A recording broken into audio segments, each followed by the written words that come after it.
Bem-vindos, amantes do desconhecido. Esta noite não é uma noite qualquer. Esta noite, as portas do cemitério não se fecham para proteger os vivos dos mortos, mas para nos convidar a entrar. Vocês sintonizaram este canal porque, como nós, sabem que há histórias que se recusam a ser enterradas, sussurros que se agarram ao mármore frio e sombras que dançam entre as cruzes quando ninguém está olhando. Hoje não lhes trazemos ficção. Trazemos os ecos do impossível, os relatos que os próprios guardiões dos cemitérios tentaram esquecer. Preparem-se. O que estão prestes a ouvir são 10 testemunhos do abismo, 10 cicatrizes na realidade. Certifiquem-se de que as portas estejam fechadas e as luzes, bem, deixem-nas acesas se precisarem. A viagem começa agora. História 1. A porta do nicho que se fechava ao pronunciar um nome em Madrid, Espanha. O cemitério de La Almudena, em Madrid, não é apenas um local de descanso, é uma cidade de mármore e silêncio, uma metrópole dos mortos que guarda mais segredos do que qualquer arquivo vivo. O padre Anselmo havia servido na pequena capela anexa ao cemitério por 4 décadas. Sua fé era tão sólida quanto o granito das lápides que abençoava, e seu ceticismo, um escudo contra as superstições que, segundo ele, infestavam os enlutados. Para ele, a morte era um final, uma transição solene, não um espetáculo de ruídos e sombras. Mas La Almudena é velha, e o que é velho tem memória. Tudo começou durante a missa de finados do mês de novembro. A capela estava cheia, o ar pesado com o cheiro de incenso e crisântemos úmidos. O padre Anselmo, com sua estola roxa ao redor do pescoço, lia a longa lista dos lembrados, uma ladainha de nomes que subia com a fumaça das velas. Pelo eterno descanso de Dona Carmen Gutierrez, de Dom Manuel Soto, de Julián Villegas. Clang! Um golpe metálico, violento e definitivo, ressoou do fundo da capela, onde ficava a parede de nichos internos reservada para famílias antigas. O som foi tão abrupto que o coroinha deixou cair o incensário, espalhando brasas sobre o tapete. Os fiéis se viraram, seus rostos uma mistura de surpresa e medo. O padre Anselmo franziu o senho. Um golpe de vento, disse, embora não houvesse janelas abertas. Continuou a missa, mas a solenidade havia sido quebrada. Ao terminar, aproximou-se da parede de nichos. Uma das pequenas portas de bronze, a número 304, estava fechada com força. Ele a examinou. A placa dizia, Julián Villegas. De 1890 a 1923. Anselmo abriu com a chave mestra. O pequeno espaço estava vazio, esperando por um descendente que nunca chegaria. A dobradiça estava rígida, enferrujada pelo tempo. Não havia como o vento tê-la movido. Ele a trancou, sentindo um leve arrepio. Na semana seguinte, a mesma cena. A capela, o incenso, a lista. Anselmo chegou ao nome. Julián Villegas. Clang! Desta vez foi mais forte. Uma mulher na primeira fila soltou um grito abafado. Agora não havia dúvida. Não era o vento. Era o nome. O padre Anselmo, pálido mais firme, omitiu o resto da lista e apressou-se em dar a bênção final. As pessoas fugiram da capela como se o chão queimasse. Anselmo ficou sozinho. A capela estava na penumbra, iluminada apenas pelo círio pascal.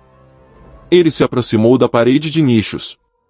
A porta 304 estava, novamente, violentamente fechada. O que é isto? Murmurou para o ar viciado. Uma brincadeira de mau gosto. Decidiu fazer um teste. Respirou fundo, sua voz tremendo ligeiramente. Julián Villegas. Clang! A porta, que ele mesmo havia aberto e deixado entreaberta, fechou-se com uma força que fez a poeira vibrar no ar. Anselmo recuou, seu rosário caindo de seus dedos. Isso não era fé. Isso era algo mais. Passou a semana pesquisando nos arquivos paroquiais. Julián Villegas tinha sido um homem de má reputação na década de 1920, um apóstata que havia renegado publicamente a igreja e morrido em um duelo. Sua família, devota e envergonhada, havia comprado nicho na capela, esperando que a proximidade com o sagrado salvasse o que restava de sua alma. Mas os registros também continham uma nota, escrita pelo pároco da época. O Sr. Vilegas jurou em seu leito de morte que nem Deus nem o diabo teriam, e que se sua família se atrevesse a enterrá-lo em solo sagrado, ele mesmo fecharia a porta às suas orações. Anselmo sentiu o suor frio percorrer suas costas. Durante a missa de finados seguinte, a capela estava quase vazia. Os rumores haviam se espalhado mais rápido que fogo em palha seca. O padre Anselmo começou a missa, sua voz era um fio. Chegou o momento da lista. Ele olhou para a folha de papel, olhou para a porta 304, ao fundo. Decidiu omitir o nome. Pelo eterno descanso de Dom Ricardo Moraes. Continuou, de Dona Inés Ferreiro. Silêncio. A porta permaneceu imóvel. O padre Anselmo sentiu um alívio tão profundo que quase se ajoelhou. Terminou a missa e, enquanto recolhia os cálices, pensou que o pesadelo havia terminado. Exatamente quando ia apagar o círio, uma rajada de ar gelado, impossível na capela selada, percorreu a nave. E então, do fundo, ouviu-se um golpe. Clang! Mais forte do que nunca. A porta 304 havia se fechado sozinha. Anselmo não tinha dito o nome. O sacerdote, tremendo, se aproximou. Sobre o bronze da porta, onde antes só estava o nome, agora havia uma marca fresca, como um arranhão feito pelo lado de dentro. Naquela mesma tarde, o padre Anselmo contratou um pedreiro. Eles não se limitaram a fechar o nicho. Encheram-no de cimento e colocaram uma placa de mármore liso sobre ele, sem nome, sem data. A porta nunca mais voltou a bater. Mas o padre Anselmo, até o dia de sua morte, recusou-se a celebrar a missa de finados naquela capela. Afirmava que, embora a porta não soasse mais, às vezes, quando a igreja estava em silêncio, ele podia ouvir, muito levemente, um arranhão na pedra, como se alguém, furioso, tentasse encontrar uma saída que não existia mais. Se esta história gelou seu sangue, demonstre. Deixe um like para honrar a memória do padre Anselmo e inscreva-se no canal. Porque há mais 9 portas para abrir esta noite, e a próxima súplica para ser ouvida. História 2. A mulher que pedia para ser desenterrada na Carolina do Norte, Estados Unidos. O cemitério de Whispering Pines, nos arredores de Raleigh, Carolina do Norte, era um lugar sufocante. O ar no verão era espesso, carregado com a umidade do sul profundo e o aroma doce e enjoativo das magnólias. Era um lugar onde o silêncio não era pacífico, mas pesado, opressor. Jedediah Bon era o coveiro e zelador, um homem curtido pelo sol e pelo isolamento, cujos únicos companheiros eram os mortos e as cigarras. O calor daquele agosto tinha sido brutal, e a terra vermelha da Carolina do Norte havia endurecido como cerâmica. Jedediah tinha acabado de terminar o enterro mais recente. Elisa May, uma jovem da cidade que havia falecido de uma febre repentina. Um caixão branco, muitas lágrimas e um silêncio que caiu sobre o cemitério assim que o último enlutado foi embora. Jedediah estava limpando suas ferramentas no galpão enquanto o sol se derretia no horizonte, pintando o céu de um laranja doentio. Foi então que ele ouviu pela primeira vez um som fraco, quase imperceptível. Parecia um sussurro debaixo da terra. Olá! Jedediah parou. Olhou ao redor. Apenas os pinheiros e as lápides. Devia ser o calor, ou o uísque barato da noite anterior. Voltou ao seu trabalho. Por favor, me ajudem. A voz era inconfundível. Feminina. Abafada. E vinha da terra fresca. Jedediah deixou a pá cair. Seu coração, um tambor lento e pesado, bateu contra suas costelas. Ele caminhou lentamente em direção à tumba de Elisa May. O monte de terra vermelha ainda estava úmido pelo suor de seu próprio trabalho. Ele se ajoelhou, aproximando o ouvido do chão. Está muito frio. Não consigo respirar. Por favor, me tirem daqui. O terror puro, branco e paralisante, tomou conta de Jedediah. Ele conhecia as histórias de catalepsia, de pessoas enterradas vivas. Era o horror supremo da era vitoriana, mas este era o século XXI. Os médicos não cometiam esses erros. Ou cometiam? Ele correu para sua caminhonete e ligou para o xerife. O xerife Taggerta, um homem pragmático que tinha visto coisas estranhas demais naqueles bosques, chegou meia hora depois. Jedediah estava frenético, balbuciando sobre a voz. Taggerta ouviu pacientemente. Jed, disse Taggerta, sua voz grave ressoando na escuridão crescente, as pessoas ouvem coisas aqui. É o vento entre os pinheiros. É o luto. Vá para casa. Não é o vento, droga. Escute. Taggerta suspirou e se ajoelhou ao lado da tumba. O cemitério estava em silêncio, exceto pelo coro ensurdecedor dos grilos. Não se ouvia nada. Jed, vá embora. Você está assustando os vizinhos. Naquela noite, Jedediah não dormiu. Voltou ao amanhecer, com os olhos injetados de sangue. Sentou-se em uma lápide próxima, vigiando a tumba de Elisa May. O dia passou em uma névoa febril. E quando o crepúsculo caiu novamente, a voz também voltou. Por que me abandonaram? Estou aqui. Me tirem. Desta vez, não era um sussurro. Era um lamento. Durante os 3 dias seguintes, o ciclo se repetiu. Jedediah parou de comer. Parou de dormir. Ele se sentava e ouvia. Outros visitantes do cemitério começaram a relatar o mesmo. Um jovem casal que visitava a tumba de um avô afirmou ter ouvido uma mulher chorar debaixo da terra. Um adolescente tentando impressionar seus amigos gravando psicofonias, capturou uma voz clara que dizia ajuda entre a estática. A histeria tomou conta da pequena cidade. O xerife Taggerta estava sendo pressionado pela família de Elisa May, que estava horrorizada com os rumores, e pelos cidadãos, que exigiam uma exumação. Finalmente, com uma ordem judicial obtida a contragosto, a exumação foi marcada. No dia marcado, o cemitério estava cercado. Não apenas pela polícia, mas por curiosos, jornalistas locais e a família angustiada. Jedediah estava à frente, com a pá na mão, seus olhos fixos na terra. Começaram a cavar. O ar estava denso e silencioso. O único som era o rítmico raspar das pás contra a terra vermelha e as pedras. Horas depois, bateram na madeira. O caixão branco foi içado e colocado sobre a grama. Houve um momento de silêncio absoluto. O médico legista, com um rosto impassível, aproximou-se para abrir o selo. Com um rangido de dobradiças, a tampa se abriu. O grito da mãe de Elisa May atravessou o ar. Elisa May estava morta. Não havia dúvida. Estava morta há uma semana, e a decomposição confirmava isso. Mas o horror não estava em sua morte. Estava nos detalhes. O forro de cetim branco do interior do caixão estava rasgado, feito em farrapos.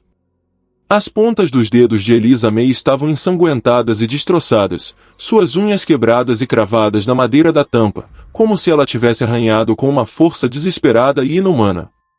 Seus olhos, embora velados pela morte, estavam abertos em uma expressão de terror absoluto. Ela havia sido enterrada viva. Jedediah caiu de joelhos, vomitando.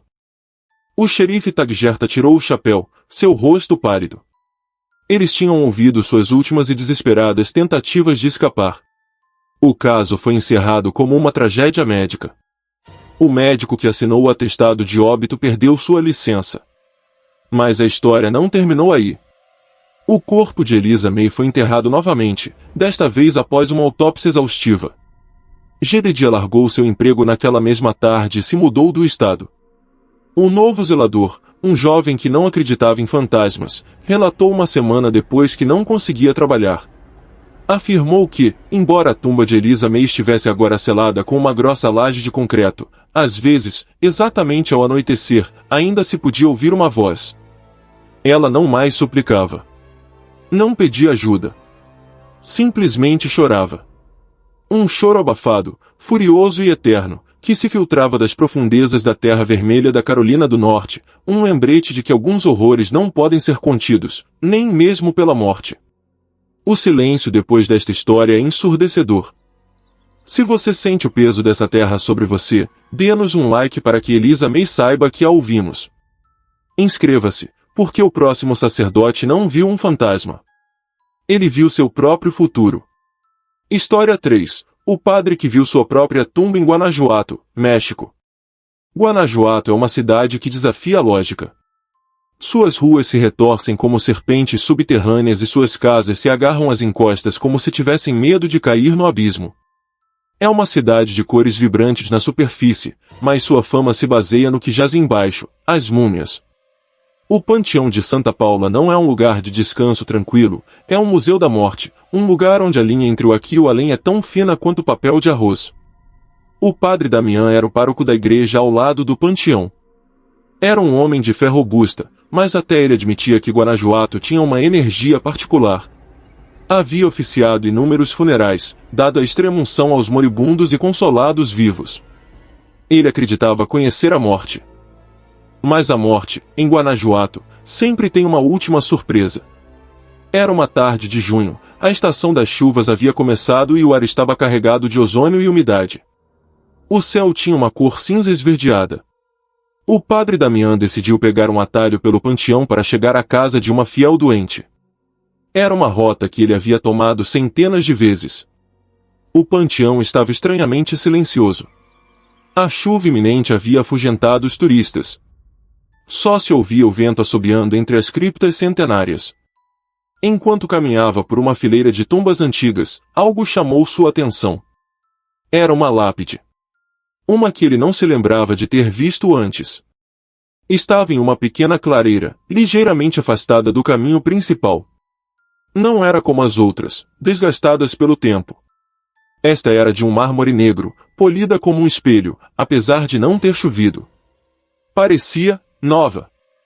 Ele se aproximou, intrigado. Talvez uma família rica tivesse restaurado uma tumba antiga. Ele se inclinou para ler a inscrição, limpando a poeira que o vento havia depositado. Suas mãos congelaram. O ar ficou preso em sua garganta. O nome gravado na pedra era Padre Damião Escobedo. Ele sentiu uma vertigem imediata. Apoiou-se em uma tumba vizinha para não cair. Isso é uma brincadeira, disse a si mesmo, sua voz tremendo. Uma brincadeira cruel e infantil. Mas a qualidade da gravação, a solidez da pedra, isso havia custado uma fortuna. Debaixo do nome, estavam as datas. Nascido, 14 de março de 1975. Falecido. O espaço para a data da morte estava em branco. Não estava em branco. Estava recém-esculpido, mas ainda não era visível. Era como se a pedra estivesse esperando. O terror deu lugar à raiva. Quem se atreveria a fazer isso? Algum jovem ressentido por um sermão? Ele saiu do panteão a passos largos e foi diretamente ao escritório do administrador. O administrador, um homenzinho chamado Jorge, verificou os registros. Não, padre. Esse lote está vazio. Está vazio há 50 anos. Pertence à cidade. Ninguém comprou direitos, ninguém pediu permissão de construção. Pois alguém colocou uma lápide lá, Jorge. Uma com o meu nome. Jorge, pálido, acompanhou o padre Damião de volta ao panteão. A tempestade estava prestes a explodir. Chegaram à clareira. Não havia nada. Apenas grama amassada e lama. Nem sinal da lápide de mármore negro. Padre, começou Jorge, com um olhar de pena. Estava aqui, gritou Damião, caindo de joelhos, sujando a batina de lama. Era tão real quanto você. Mármore negro, polido. Padre, o senhor tem trabalhado demais. O calor, a umidade. A mente prega peças neste lugar. O padre Damião foi para casa, mas não dormiu. Estaria ficando louco? Uma alucinação provocada pelo estresse? Uma semana depois, voltou a passar pelo mesmo lugar. Mesmo caminho, mesma hora. O sol brilhava. A clareira estava vazia. Ele se sentiu aliviado. Foi uma visão, nada mais. Então, seus olhos pousaram na tumba onde ele havia se apoiado, a que usará para não cair na semana anterior. Era uma estátua de um anjo chorando. Na base do anjo, onde ele havia colocado a mão, havia uma mancha escura. Não era lama. Era um resíduo oleoso, negro e polido, como um verniz. O pânico retornou. Durante os meses seguintes, o padre Damião ficou obcecado. Evitava o panteão. Seus sermões se tornaram sombrios, falando de presságios e do juízo final. Os fiéis notaram que o padre havia envelhecido 10 anos em 3 meses. Uma noite, durante um sonho febril, ele acordou com uma certeza absoluta. A lápide não era uma brincadeira. Era um aviso. Ou talvez, um convite. Decidiu enfrentar seu medo. Era a véspera do Dia dos Mortos. O panteão estava cheio de vida, de velas, cravos de defunto e música. Mas Damião não foi para a parte iluminada. Foi para a clareira escura. A lápide estava lá. Tão sólida e real quanto da primeira vez. Mármore negro, brilhando sob a lua. Ele se aproximou, seu coração batendo tão forte que doía. Não tinha mais medo. Apenas uma resignação gelada. Ele se ajoelhou e olhou para a inscrição. Padre Damião Escobedo nascido, 14 de março de 1975. E embaixo, a segunda data, agora dolorosamente clara, gravada a fogo na pedra. Falecido, 2 de novembro de 2025. Era aquela mesma noite. O padre Damião riu. Uma risada seca, quebrada. Não era um aviso. Era um encontro marcado. E o epitáfio, pensou. Uma tumba tão elegante deve ter um epitáfio. Ele olhou para a base da pedra. Havia letras, mas estavam obscurecidas pela sombra. Tirou um isqueiro do bolso. À luz trêmula da chama, ele leu as palavras que selariam seu destino. Aqui jaz aquele que buscou o que não lhe correspondia, e encontrou o que lhe pertencia. A chama do isqueiro se apagou de repente, mergulhando na escuridão. E nessa escuridão, ele sentiu uma mão fria, de mármore, pousar em seu ombro. No dia seguinte, os administradores encontraram o padre Damião. Ele estava caído sobre um pedaço de grama em uma clareira afastada. Seu corpo estava rígido, seus olhos bem abertos, fixos em um ponto que ninguém mais podia ver. O médico legista determinou um ataque cardíaco fulminante.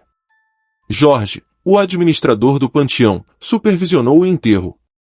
Por respeito, e talvez por medo, a igreja decidiu enterrá-lo na mesma clareira onde o encontraram. Contrataram um pedreiro para fazer uma lápide simples de granito cinza. Mas quando o pedreiro chegou para tirar as medidas, encontrou algo que o fez benzer-se e sair correndo do panteão. Na clareira, já havia uma lápide. Uma de mármore negro, polida como um espelho, que ninguém havia encomendado e ninguém conseguia mover. E a data de falecimento era perfeita. Existem destinos piores que a morte. Existem encontros dos quais não podemos escapar. Se esta história o fez questionar a realidade, deixe um like. Inscreva-se no canal, porque o que acontece em Granada não é um milagre, é uma maldição que drena a própria vida. História 4. As flores que perdiam a cor em Granada, Espanha. O cemitério de São José, em Granada, agarra-se às encostas da Alhambra como uma criança assustada. É um lugar de beleza inquietante, onde as vistas do Palácio Mouro competem com o silêncio das tumbas. Mas entre os mausoléus opulentos e as estátuas de anjos, havia uma tumba que desconcertava a todos. Não era uma tumba grande. Na verdade, era quase uma vala comum, uma relíquia da guerra civil marcada apenas por uma simples cruz de ferro forjado, enferrujada pelas décadas e pelo choro da chuva. A chamavam de a Cruz do Soldado Sem Nome. O fenômeno era conhecido pelos zeladores do cemitério há gerações, mas recentemente havia chamado a atenção dos turistas mórbidos. Qualquer flor, não importa quão vibrante, que fosse colocada sobre aquela cruz, perdia sua cor. Não murchava. Não secava. Fiava branca. O padre Miguel, o capelão do cemitério, desprezava o espetáculo. Considerava um truque da química do solo, uma anomalia que as pessoas usavam para alimentar superstições. Ele era um homem de ciência e fé, e acreditava que ambas podiam coexistir. Um dia, uma equipe de televisão local chegou para filmar o fenômeno. Miguel os observou à distância com desdém. Viu como a repórter, com um sorriso ensaiado, colocou um buquê de rosas vermelhas, de um vermelho sangue intenso, sobre a base da cruz. A câmera deu zoom. Diante dos olhos de todos, ocorreu a transformação.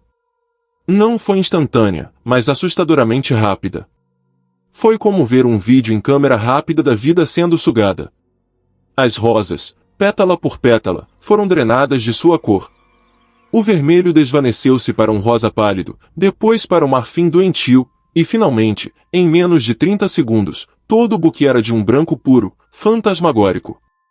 A repórter ofegou, seu sorriso desapareceu. O padre Miguel sentiu um arrepio. Naquela noite, Miguel não conseguiu dormir. O cinismo havia dado lugar a uma profunda inquietação. Decidiu que a ciência deveria explicar isso. Pegou uma pá pequena, um saco para amostras e uma lanterna, e dirigiu-se ao cemitério fechado. A noite estava clara, a alhambra brilhava sob a lua. O silêncio era total. Ele chegou à cruz do soldado sem nome. Sobre ela, as rosas brancas da equipe de notícias brilhavam como ossos polidos. Em nome de Deus, que haja uma explicação lógica, murmurou. Ele se ajoelhou e começou a cavar com a pá de jardim na base da cruz. A terra era compacta, mas estranhamente quente ao toque. Não havia nada em comum. Tirou uma amostra de terra e a guardou no saco. Continuou cavando. Alguns centímetros mais abaixo, sua pá bateu em algo metálico. Não era cruz. Era algo mais. Afastou a terra com as mãos. Era uma pequena caixa de lata, do tamanho de uma caixa de tabaco, completamente corroída pela ferrugem. Com o coração batendo forte, ele forçou a tampa. Dentro, sobre um leito de veludo podre, havia duas coisas. A primeira era uma medalha militar, irreconhecível pela ferrugem. A segunda era uma mecha de cabelo. Uma mecha de cabelo loiro brilhante, amarrada com uma fita azul pálido. De repente, uma voz atrás dele o fez pular. Não deveria estar aqui, padre. Era o velho jardineiro, Mateu, que havia trabalhado no cemitério por 60 anos. Ele segurava um lampião. Mateu, você me assustou. Eu estava coletando amostras. Mateu olhou para a caixa na mão de Miguel. Seu rosto enrugado se ensombrou. Então a encontrou. A caixa de Ana Maria. Ana Maria, perguntou Miguel, levantando-se. As pessoas acham que está é a tumba de um soldado, disse Mateu, sua voz baixa. Não é. Não totalmente. Durante a guerra, um jovem soldado republicano foi ferido e se escondeu aqui. Foi encontrado por Ana Maria, uma jovem que trazia flores para a tumba de sua mãe. Ela cuidou dele em segredo, trazendo-lhe comida e curativos. Miguel ouvia, fascinado. Eles se apaixonaram, como só os jovens em tempos de guerra conseguem. Ele lhe deu sua medalha. Ela lhe deu uma mecha de seu cabelo. Mas alguém os denunciou. Os soldados nacionalistas chegaram. O jovem soldado foi executado, bem aqui, sobre esta terra. Meu Deus, sussurrou Miguel. Mas a história não termina aí, disse Mateu, seus olhos fixos na cruz quando o arrastaram para levá-lo. Ana Maria se agarrou a ele, chorando. Os soldados, em sua crueldade, a golpearam e a jogaram de lado. Ela bateu a cabeça em uma lápide. Morreu 2 dias depois. Miguel olhou para a caixa, o cabelo loiro. O soldado foi jogado em uma vala comum em outro lugar. Mas Ana Maria, sua família a enterrou. Mas seu espírito, padre, seu espírito nunca deixou este lugar. Ela continua aqui, procurando por ele, esperando. E as flores? Perguntou Miguel. No dia em que a enterraram, disse Mateu, sua irmã mais nova deixou um cravo vermelho sobre a terra fresca. Instantaneamente, ele ficou branco. Ana Maria morreu de dor, padre. E sua dor é tão profunda, tão absoluta, que absorve a vida de tudo que a toca. Ela rouba a cor do mundo, assim como a guerra roubou a cor de sua vida. Miguel sentiu que as lágrimas brotavam em seus olhos. Olhou para a cruz, que agora não lhe parecia um símbolo de fé, mas uma âncora de tragédia. O que fazemos, Mateu? O mesmo que sempre fizemos. Respeitá-la. Mateo pegou a caixa da mão de Miguel e a colocou suavemente de volta no buraco. Cobriu-a com terra. Ela não é um monstro, padre. É um coração partido. O padre Miguel voltou para sua capela, mas não era mais o mesmo homem. No dia seguinte, a análise da terra voltou do laboratório. Solo normal. Alto teor de ferro. Nada em comum. Miguel sabia a verdade. A ciência não podia medir um coração partido. 2 dias depois, o padre Miguel retornou à cruz do soldado sem nome. A equipe de televisão havia deixado mais flores, agora todas brancas, um testamento da dor de Ana Maria. Miguel não trouxe rosas vermelhas nem cravos vibrantes. Trouxe um pequeno buquê das únicas flores que a dor não podia tocar, gipsófilas, comumente conhecidas como não me esqueças. Ele as colocou na base. Ajoelhou-se e rezou. Não pela alma do soldado, nem pela alma de Ana Maria. Rezou para que, algum dia, eles pudessem se encontrar novamente. Quando ele se foi, as pequenas flores brancas permaneciam, misturando-se com as que haviam sido drenadas, um pequeno farol de pureza em um mar de dor desbotada. E pela primeira vez em muito tempo, o ar ao redor da cruz não parecia frio. A dor pode deixar cicatrizes mais profundas do que qualquer tumba. Se a história de Ana Maria o comoveu, deixe seu like. Inscreva-se, porque em Illinois, os funerais nem sempre terminam quando o caixão é enterrado. Às vezes, eles nem sequer começam. História 5. O enterro que se repetia toda madrugada em Illinois, Estados Unidos. O cemitério de Bachelors Grove, perto de Chicago, Illinois, já tinha uma reputação. Era um daqueles lugares que colecionava apelidos como o cemitério mais assombrado da América. As pessoas falavam de luzes fantasmagóricas, de uma Madonna branca e de uma casa de fazenda que desaparecia. O padre Thomas Callahan, designado para a paróquia rural próxima, tinha ouvido todas as histórias e as descartado como folclore local para assustar adolescentes. Thomas era um homem prático, um ex-capelão militar que tinha visto horrores reais no Afeganistão. Os fantasmas de Bachelors Grove pareciam pitorescos em comparação. Sua casa paroquial ficava ao lado dos terrenos do cemitério, separada apenas por uma cerca de ferro enferrujada e uma fileira de carvalhos nodosos.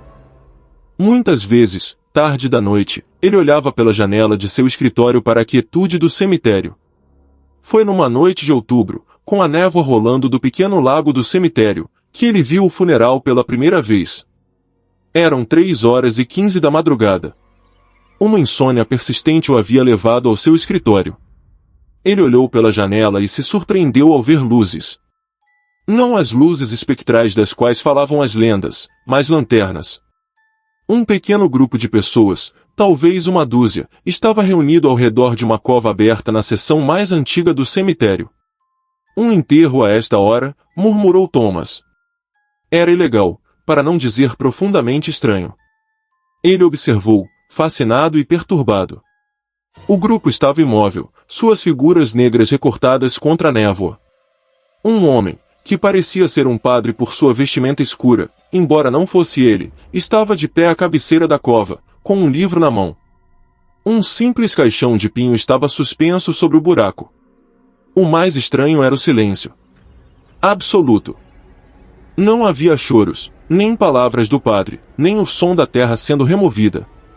Era como assistir a um filme sem som. O padre fechou o livro. Os carregadores baixaram o caixão. Então, um por um, a procissão se dissolveu na névoa, desaparecendo entre as lápides.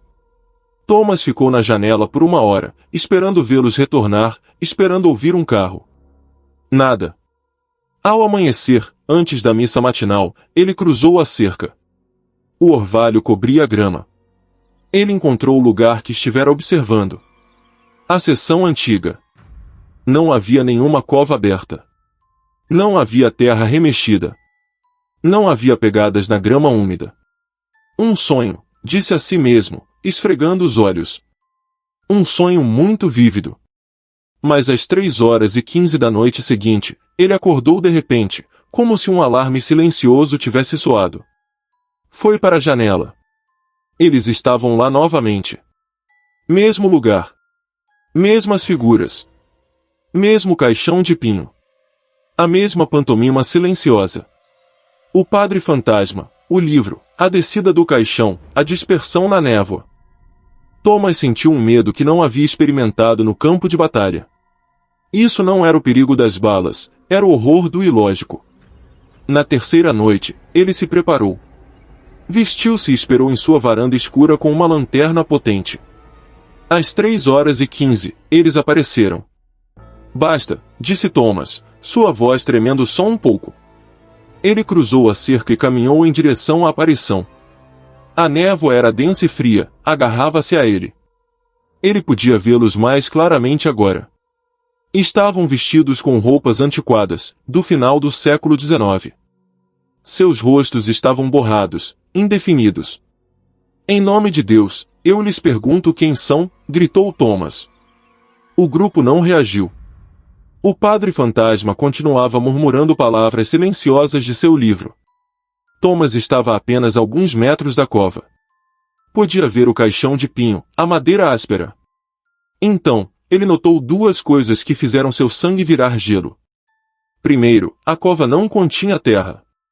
Estava vazia, mas não era um buraco. Era uma mancha de escuridão absoluta, uma escuridão que parecia absorver a luz de sua lanterna. Segundo, o caixão. Não havia corpo nele. Na verdade, não havia fundo no caixão. Era apenas uma moldura de madeira de pinho. O que vocês estão enterrando? Sussurrou. O padre fantasma levantou a cabeça. Seu rosto era um redemoinho de névoa, mas Thomas sentiu um olhar de infinita tristeza. O padre fantasma apontou, não para o caixão, nem para a tumba. Ele apontou para Thomas. Então, o padre fantasma falou. Sua voz não soou nos ouvidos de Thomas, mas dentro de sua cabeça. Era seca, como folhas mortas. Repetimos o enterro, mas o corpo nunca chega. Estamos presos no funeral. E você é o único que pode nos ver. O que querem de mim? Perguntou Thomas, recuando. Não queremos nada. Somos o eco. Mas você, por que está aqui? Os vivos não deveriam ver o funeral da meia-noite. A figura do padre deu um passo em direção a ele. As outras figuras se viraram em uníssono, seus rostos borrados agora fixos nele. Thomas entrou em pânico. Acendeu sua lanterna mais potente diretamente para o padre. A luz atingiu a figura, e esta não a refletiu. Simplesmente passou através, mas a figura pareceu estremecer. Thomas correu. Correu sem olhar para trás, pulou a cerca e se trancou na casa paroquial, rezando o Pai Nosso repetidamente até o sol nascer. Naquela manhã, ele solicitou sua transferência. O bispo, confuso com a urgência de um homem tão estoico, a concedeu. O novo padre, o padre Miguel, era jovem e idealista. Thomas só lhe deu um conselho ao entregar as chaves. Não importa o que você ouça, não importa o que você veja. Depois da meia-noite, mantenha as cortinas do seu escritório fechadas. Este lugar tem suas próprias cerimônias. Thomas foi embora naquele dia. Mas o horror o seguiu. Durante o resto de sua vida, toda noite, exatamente às 3h15 da madrugada, ele acordava encharcado de suor frio. E na escuridão de seu quarto, seja em Chicago, em Roma ou em seu último leito de doente, ele ouvia o som que não havia escutado no cemitério, o som da terra caindo sobre um caixão de pinho. O funeral de Bachelor's Grove nunca esteve enterrando um corpo. Estivera esperando por um. E agora, ele sabia o nome de Thomas. O funeral havia se completado, não em Illinois, mas na privacidade de sua alma aterrorizada. Existem ecos que o tempo não pode apagar. Se este funeral silencioso perturbou, deixe um like. Inscreva-se se tiver coragem, porque em Tlaxcala, as estátuas não apenas observam o luto, elas participam dele. História 6. A mulher que chorava sangue em Tlaxcala, México. A pequena cidade de Huamantla, em Tlaxcala, é famosa por seus tapetes de serragem e sua devoção religiosa. Mas no panteão municipal, longe das festividades coloridas, existia uma fé mais sombria, centrada em uma tumba que todos conheciam e temiam, a tumba da Chorona de Pedra. Não era uma chorona no sentido da lenda, mas uma estátua. Uma escultura em tamanho natural de uma mulher com o rosto velado, ajoelhada em perpétua vigília sobre a tumba da família Mendoza, uma família que havia sido extinta há um século em circunstâncias trágicas. A estátua era uma obra de arte macabra.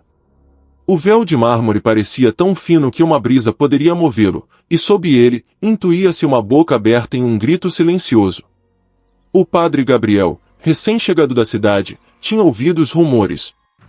Diziam que a estátua chorava. Não água. Chorava sangue. É resina da árvore de cima, disse Gabriel ao seu sacristão, um ancião local chamado Benito. Ou ferrugem do ferro interno. Tudo tem uma explicação. Benito balançou a cabeça, seus olhos nublados pelas cataratas e pelo conhecimento local.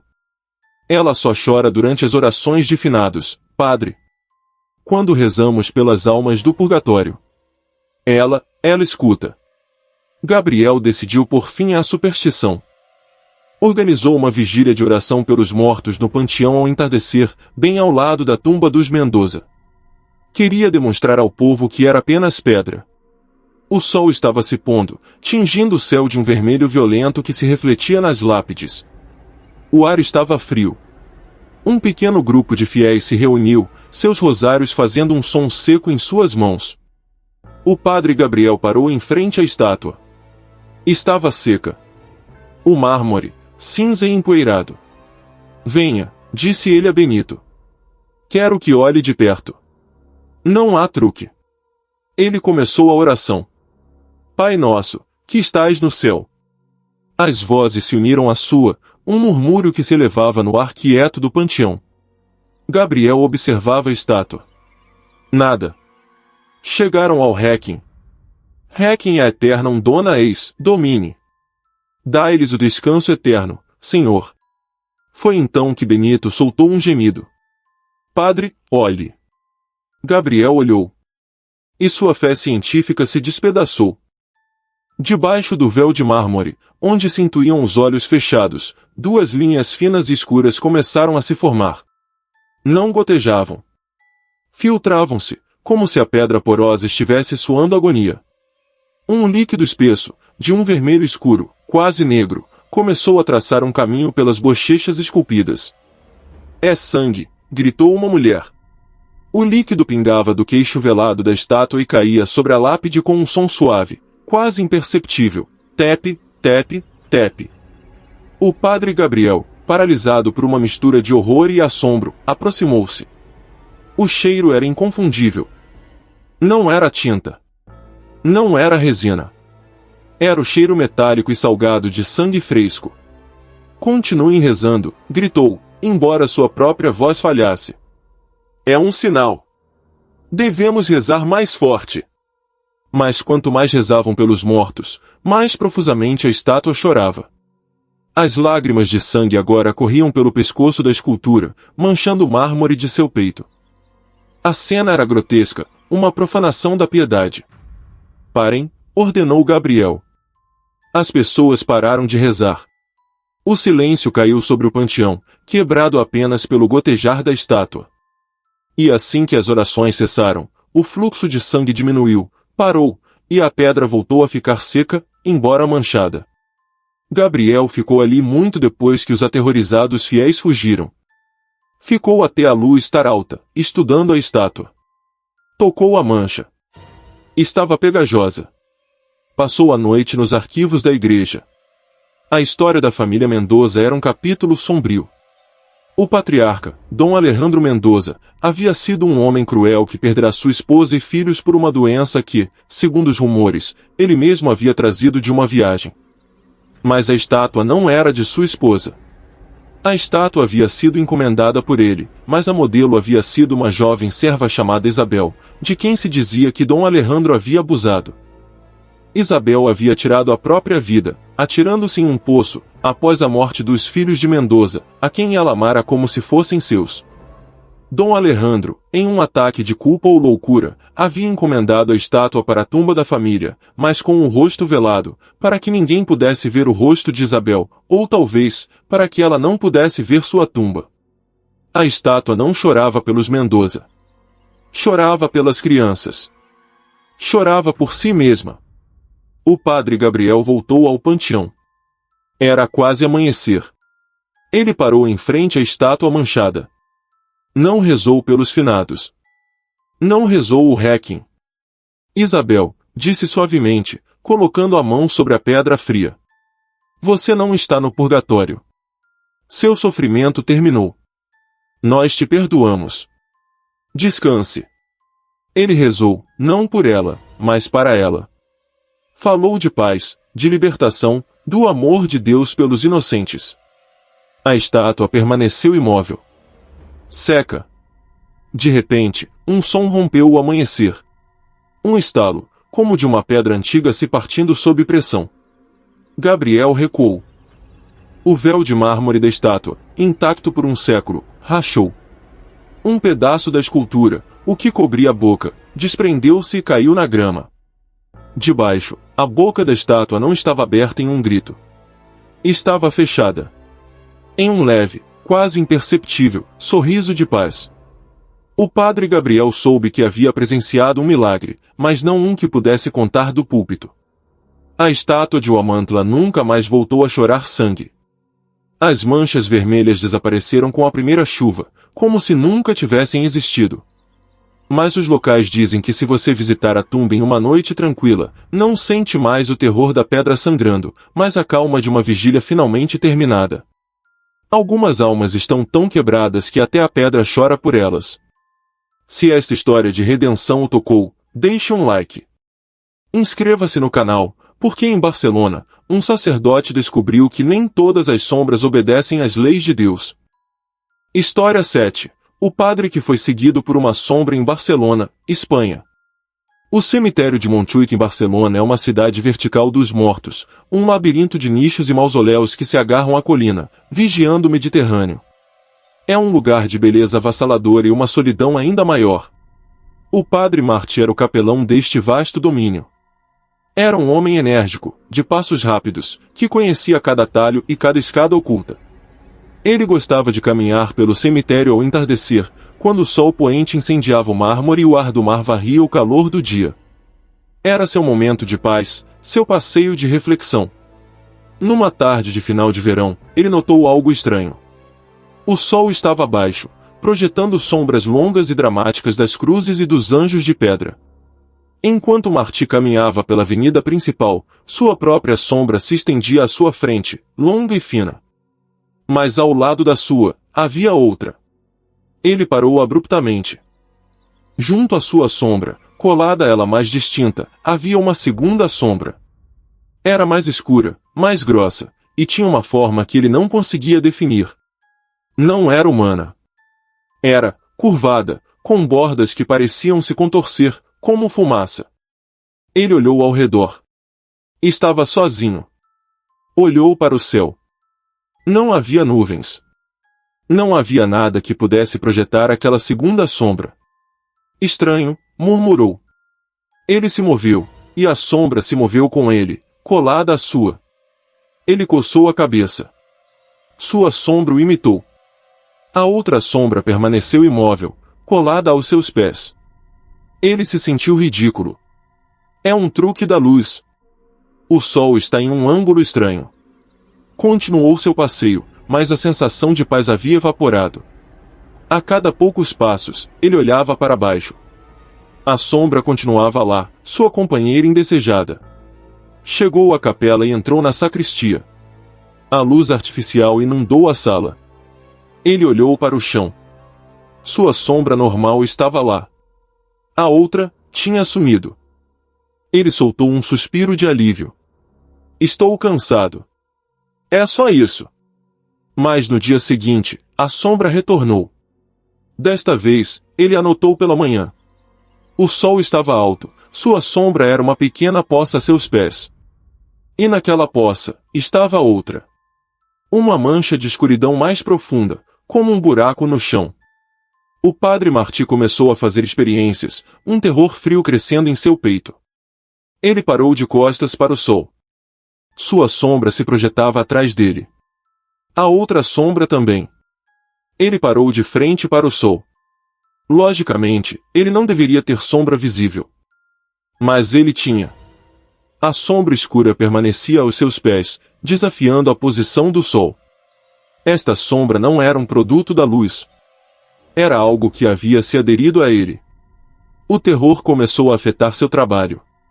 Durante os funerais, enquanto estava de pé ao lado da tumba, ele não conseguia parar de olhar para o chão, observando como a mancha escura parecia pulsar levemente sobre a terra sagrada. Durante a missa, ele a via se mover no chão do altar sob a luz das velas. Tornou-se sua prisão. Ele parou de sair durante o dia. Celebrava a missa na penumbra. Os fiéis pensavam que ele estava doente. Ele sabia que estava sendo caçado. Uma noite, ele acordou suando. Havia sonhado que a sombra se levantava do chão e o cobria. Decidiu que não podia fugir. Tinha que enfrentar isso. Desceu à cripta da capela, o lugar mais escuro e sagrado que conhecia. Não acendeu as luzes. Apenas uma vela. Eu te vejo, gritou para a escuridão. Em nome de Cristo, mostre-se. O que você é? No chão de pedra, à luz da única vela, sua sombra tremeluzia. E ao lado dela, a outra sombra. Parecia maior no escuro, mais densa. Não tenho medo de você, mentiu. A sombra no chão começou a se mover. Separou-se da sua. Deslizou pelo chão, independente.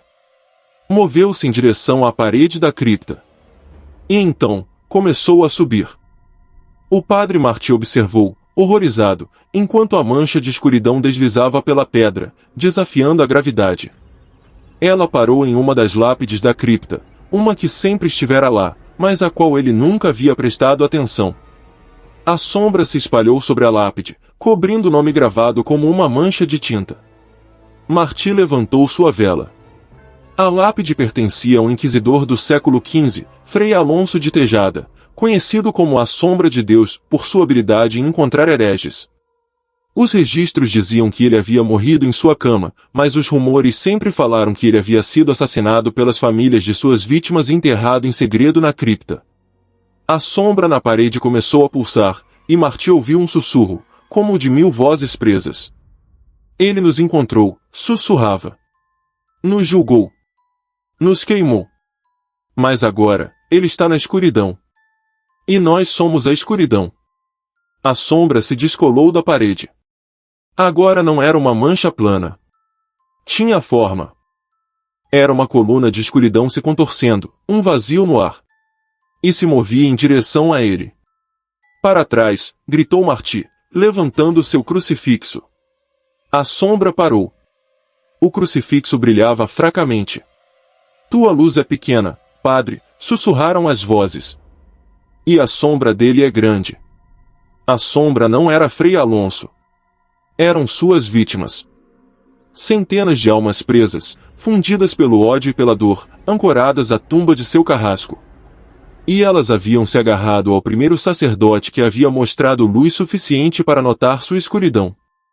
Eu não sou ele, disse Marty, sua voz tremendo. Não sou vosso inimigo. Você é um homem de Deus. É como ele. A sombra avançou. Marty não correu. Ele fez a única coisa que podia. Apagou a vela. A cripta ficou em escuridão absoluta. Silêncio. Marty prendeu a respiração. Podia sentir o frio da sombra ao seu lado. Podia cheirar a poeira e o ozônio. Senhor, rezou em sua mente, se eu tiver que morrer, que seja em tua luz. Ele esperou. Passou 1 minuto. Depois 10. Trêmulo, acendeu um fósforo. A cripta estava vazia. A sombra havia desaparecido. Ele saiu da cripta ao amanhecer. O sol da manhã banhava Montjuic. O padre Marty parou na praça, sentindo o calor em seu rosto. Olhou para o chão. Sua sombra era sua, e somente sua. Ele nunca soube por que a escuridão o havia libertado. Foi sua oração? Ou foi o ato de apagar a luz, de se juntar a eles na escuridão, que quebrou o vínculo? O padre Marty continuou seus passeios pelo cemitério. Mas daquele dia em diante, nunca mais caminhou ao entardecer. E sempre, mesmo no dia mais brilhante, carregava consigo duas coisas, seu crucifixo e uma lanterna muito potente. Porque ele havia aprendido que nem todas as sombras fogem da luz, algumas, simplesmente, esperam que você se acostume com elas. Nem toda escuridão é a ausência de luz. Alguma escuridão tem vontade própria. Se esta história o fez olhar duas vezes para sua própria sombra, deixe um like. Inscreva-se, porque no Texas, nem mesmo a tumba é o destino final. Às vezes, é apenas o começo da luta. História 8. A terra que rejeitou um corpo no Texas, Estados Unidos. No leste do Texas, onde o solo é argila vermelha e os pinheiros são tão altos quanto as torres de uma igreja, há um pequeno cemitério familiar chamado Rebukes Rest, o descanso do repúdio. O nome, que originalmente era uma referência bíblica, havia adquirido um significado muito mais literal e sinistro.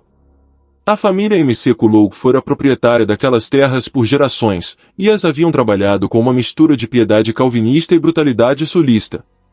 O último da linhagem era Silas M.C. Kullough, um homem tão mau quanto o uísque contrabandeado que destilava. Diziam que ele havia matado um homem por uma dívida de jogo, que havia enganado sua própria irmã para tomar suas terras e que havia morrido em sua varanda, sozinho, amaldiçoando a Deus com seu último suspiro. A cidade de Pineville sentiu um alívio coletivo. Mas Silas havia deixado um testamento claro, queria ser enterrado em Rebukes Rest, junto aos ancestrais que ele havia desonrado. O padre Frank, da única igreja do condado, foi o único corajoso o suficiente, ou tolo, para oficiar o serviço. Não havia enlutados. Apenas Frank, dois coveiros relutantes chamados Bugba e Cletus, e o caixão de carvalho barato de Silas. Era um dia de agosto, o calor era tão denso que se podia bebê-lo. As cigarras gritavam como almas condenadas. Enterramos este corpo, começou Frank, limpando o suor da testa, cinzas às cinzas, pó ao pó. Bugba e Cletus baixaram o caixão na cova recém-cavada. A terra vermelha parecia resistir. Começaram a jogar a terra. O som da argila batendo na madeira do caixão era sem graça e final. Terminaram, formaram um montículo limpo e se benzeram.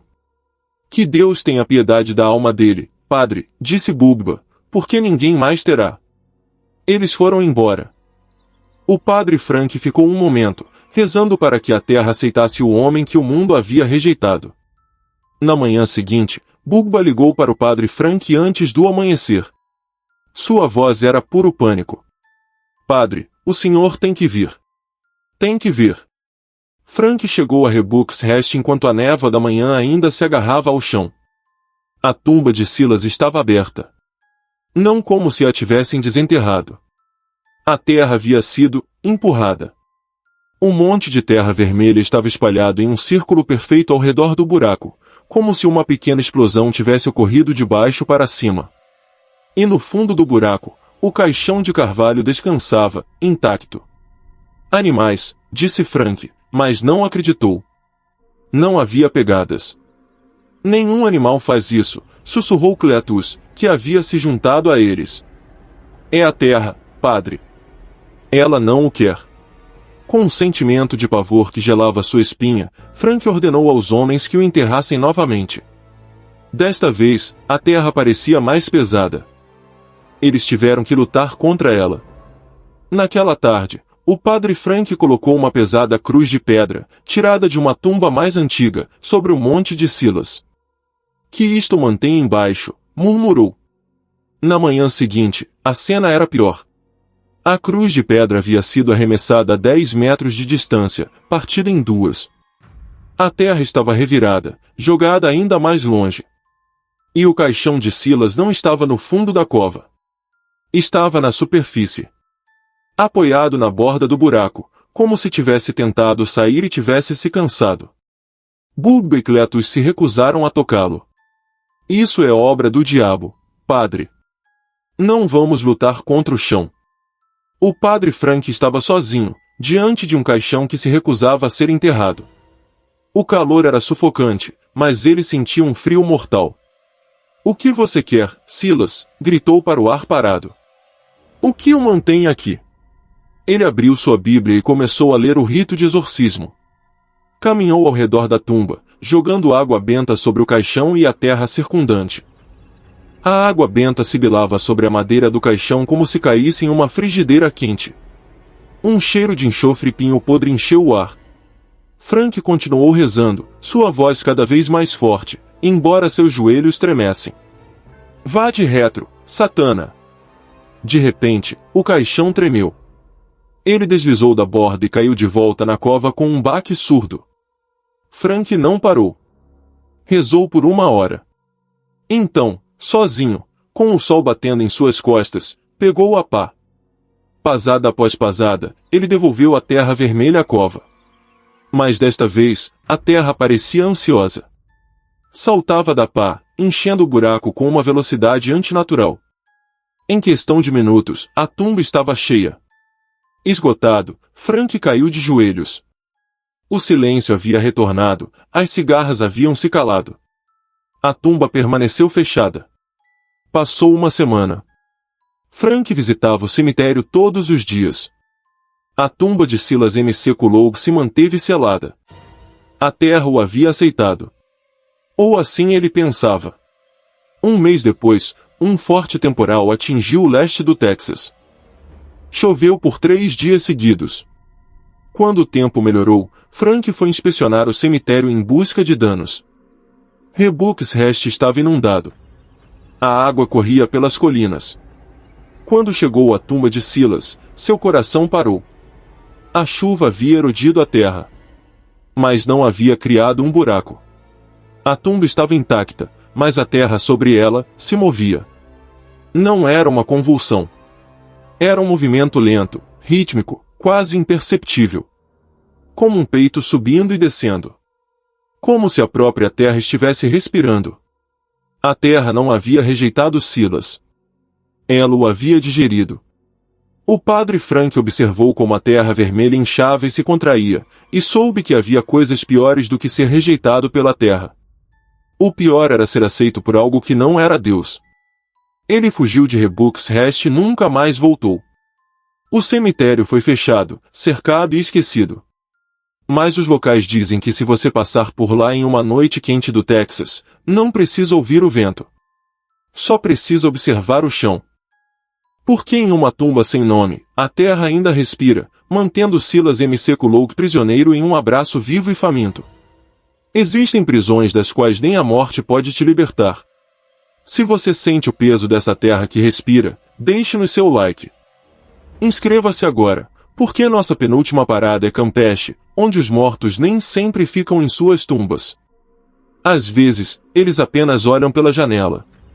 História 9. A menina que se despedia da janela do ossuário em Campeche, México. O cemitério de Pomuz, em Campeche, tem uma relação única com a morte. Aqui, o Dia dos Mortos não é apenas para colocar flores. É o dia da limpeza dos ossos, um ritual ancestral em que as famílias abrem as tumbas, retiram os restos de seus entes queridos e limpam amorosamente cada osso. É um ato de lembrança, não de horror. O padre Esteban, no entanto, achava o ritual profundamente perturbador. Ele era um homem da capital, enviado a esta pequena comunidade maia, e suas sensibilidades modernas colidiam com essas tradições antigas. O cemitério de Pomuz é famoso por seus ossuários abertos. Pequenas caixas de alvenaria, empilhadas como apartamentos, com uma frente aberta ou uma pequena janela de vidro, que permite aos vivos ver os crânios e ossos dos mortos, muitas vezes vestidos com roupas bordadas. Era uma tarde abafada, pouco antes de começar a estação das chuvas. O padre Esteban estava fechando a igreja quando viu que havia deixado seu breviário no panteão, onde estivera consolando uma viúva. Suspirando, ele retornou. O cemitério ao entardecer era um lugar estranho. Os crânios nos ossuários pareciam observá-lo de suas caixas, suas órbitas vazias refletindo a luz laranja do crepúsculo. Esteban caminhava rápido pelo caminho principal. À sua direita, estava o ossuário maior e mais antigo, uma estrutura de pedra fechada com uma pesada porta de ferro e correntes grossas. Este não estava aberto ao público. Pertencia à família de La Vega, uma linhagem de fazendeiros que foi extinta no século XIX, e havia rumores de que estava cheio de ossos de crianças que haviam morrido de febre amarela. O ossuário tinha uma única janela alta, um pequeno retângulo de vidro sujo perto do teto, provavelmente para ventilação. Enquanto passava, Esteban ouviu um barulho. Um leve toque, toque, toque. Ele parou. O som era inconfundível. Alguém batendo em um vidro. Ele olhou ao redor. Estava sozinho. Toque, toque, toque. Vinha de cima. Do ossuário de La Vega. Esteban levantou a vista para a pequena janela empoeirada. Havia um rosto ali. Era o rosto pálido de uma menina, de não mais que 6 ou 7 anos. Tinha cabelos escuros e grandes olhos tristes. Estava pressionando seu rosto contra o vidro. O padre Esteban ficou paralisado. Sua mente correu tentando encontrar uma explicação lógica. Uma criança da cidade havia entrado ali. Estava presa. Espere, gritou. Vou te tirar daí. Ele correu para a porta de ferro. Estava fechada com um cadeado tão grande quanto seu punho, coberto de ferrugem e teias de aranha. Era óbvio que não era aberta há décadas. Olhou freneticamente ao redor. Não havia outra entrada. Voltou para a janela. A menina ainda estava lá. Mas agora, não parecia assustada. Ela o olhava com uma curiosidade melancólica. Levantou sua pequena mão, seus dedos mal visíveis através do vidro sujo, e acenou. Um pequeno e lento movimento de despedida. Quem é você? Sussurrou Esteban. A menina sorriu. Um sorriso minúsculo e triste. E então, desapareceu. Ela não se afastou da janela. Simplesmente se dissolveu, como açúcar na água. Esteban ficou olhando para o vidro vazio por 1 minuto inteiro. Então correu. Correu para a casa do zelador do cemitério, Dom Inácio, um homem maia que sabia mais dos mortos do que dos vivos. Há uma menina, ofegou Esteban. Presa no ossuário de La Vega. Dom Inácio olhou para ele, seus olhos negros impassíveis. Não demonstrou surpresa. Ela não está presa, padre. Está em casa. O quê? Eu vi uma menina viva. Não, padre. O senhor viu Inesita. A pequena Inés de La Vega. Morreu em 1891. A última de sua família a morrer aqui. Mas ela me acenou, insistiu Esteban, sua voz quebrando. Sim, disse Dom Inácio, assentindo lentamente. Ela gosta de acenar. Especialmente para os recém-chegados. Ela lhes dá as boas-vindas, ou a despedida. Esteban sentiu-se tonto. Mas, o ossuário, os ossos. Em Pomus, disse Dom Inácio, levantando-se e pegando seu lampião, os ossos ficam, mas o espírito às vezes fica entediado. Inesita só queria brincar. Mas não se preocupe, padre. Ela é inofensiva. Ela só está sozinha. O padre Esteban não dormiu naquela noite. A imagem daquela pequena mão acenando para ele por trás do vidro sujo estava gravada em sua mente. No dia seguinte, contra seu bom senso, ele comprou uma pequena boneca de pano no mercado. Foi ao cemitério. Parou debaixo da janela do ossuário de La Vega. Não havia ninguém. Para você, Inés, disse ele, sua voz tremendo. Deixou a boneca no parapeito de pedra, fora do ossuário, onde a chuva não a alcançaria. Ele se sentiu um tolo. Um padre católico deixando oferendas para um fantasma. Voltou para a igreja. Mas quando olhou para trás, da porta do cemitério, ele parou. A boneca não estava mais no parapeito. Não havia vento. Era impossível que ela caísse. Simplesmente, não estava mais lá. O padre Esteban benzeu-se. Não por medo, mas por uma estranha sensação de consolo. Ele aprendeu muito sobre a fé em Pomus. Aprendeu que o amor pelos mortos pode ser tão tangível quanto limpar seus ossos, e que às vezes, um fantasma não é nada mais do que uma criança solitária que só quer que alguém lhe devolva o aceno. Às vezes, aqueles que mais nos assustam são os que mais precisam da nossa compaixão. Se o aceno de Inesita o comoveu, deixe seu like. Inscreva-se se estiver pronto para a última história, porque em Albacete, a cruz sabe exatamente para quem apontar. História 10. O crucifixo que girava para a tumba errada em Albacete, Espanha. La Mancha, na Espanha, é uma terra de extremos, sol escaldante, ventos implacáveis e uma fé tão dura quanto a terra seca. Em uma pequena cidade perto de Albacete, a igreja de São Miguel erguia-se como o único refúgio contra os elementos e contra o medo. O padre Lorenzo era um homem de rotinas. Missa pela manhã, confissões à tarde, e funerais quando necessário. A igreja era antiga, e sobre o corredor central, pouco antes do altar, pendia um enorme crucifixo de madeira do século XVII. Estava suspenso por uma grossa corrente de ferro. O crucifixo era o centro da igreja, mas tinha uma peculiaridade. Durante os funerais, e somente durante os funerais, ele se movia. Não era um balanço pelo vento. A igreja estava sempre selada. Era um giro lento, deliberado, quase doloroso. Não importava onde o caixão fosse colocado. No momento em que o padre Lorenzo começava a liturgia, o pesado crucifixo de madeira começava a girar sobre seu eixo. Lentamente, centímetro por centímetro, a figura de Cristo girava, afastando-se do caixão e do altar. Sempre girava na mesma direção, para o canto traseiro direito da igreja. Em direção a uma tumba sem nome. Era uma simples laje de pedra no chão, desgastada pelos séculos, sem nenhuma inscrição. A tradição local dizia que era a tumba de um pecador, alguém a quem havia sido negado um enterro em solo sagrado, mas que, por uma doação de última hora, fora permitido um lugar dentro dos muros, na escuridão. O padre Lorenzo havia tentado de tudo.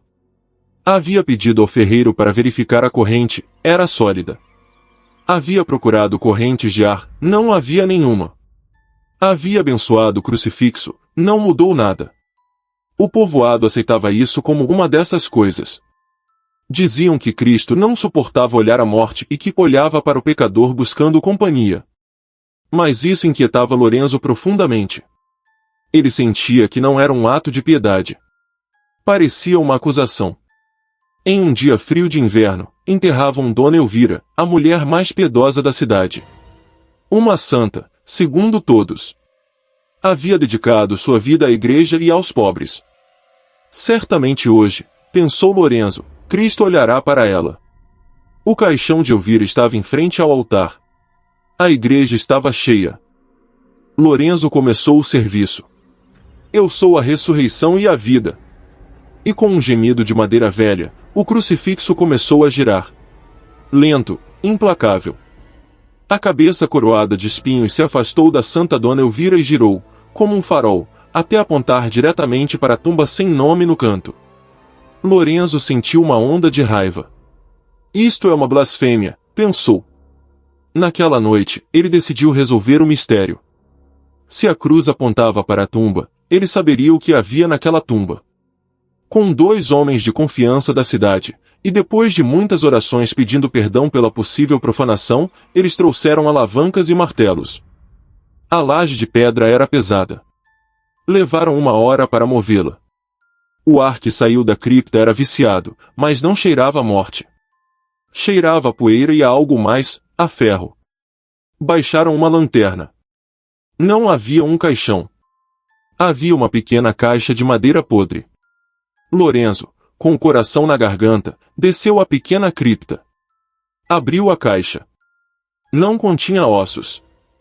Continha 30 moedas de prata, enegrecidas pelo tempo. E um pedaço de pergaminho. Com mãos trêmulas, Lorenzo levou o pergaminho para a luz. A tinta estava desbotada, mas a caligrafia era clara. Era uma confissão, escrita por um sacerdote da igreja em 1648. O sacerdote confessava ter aceitado um suborno, as 30 moedas, de uma família nobre para declarar que um camponês inocente era culpado de heresia. O camponês havia sido queimado. O sacerdote, atormentado pela culpa, havia escrito a confissão e a enterrado, pedindo para ser enterrado sem nome. Ele era o pecador. Judas, sussurrou Lorenzo. Enterramos um Judas aos pés do altar. De repente, tudo fez sentido. O crucifixo não girava em direção à tumba. Ele girava para se afastar do funeral, para apontar para o verdadeiro pecador na igreja. Não era uma acusação aos mortos que chegavam. Era um lembrete eterno da traição que jazia nos alicerces da própria igreja. Lorenzo olhou para o crucifixo, que agora pendia imóvel na penumbra. "O que fazemos, padre?" perguntou um dos homens. Lorenzo pensou por um momento. Podia revelar a verdade, limpar o nome do camponês, condenar o sacerdote. Ou podia fazer o que o crucifixo vinha fazendo há séculos, manter a vigília. "Colocamos a laje de volta em seu lugar", disse Lorenzo. "E rezamos por todas as almas desta igreja. As que estão nos bancos, e as que estão sob nossos pés." Eles selaram a tumba novamente. Mas antes, Lorenzo pegou as 30 moedas de prata e as mandou derreter para criar um novo cálice para a comunhão. O crucifixo nunca parou de girar. Mas para o padre Lorenzo, não era mais uma maldição. Era um sermão silencioso. Um lembrete de que em cada funeral, não se julga apenas aquele que está no caixão, mas também os que ficam para trás. E que a cruz nem sempre aponta para o céu, às vezes, ela aponta para a verdade enterrada logo abaixo de seus pés.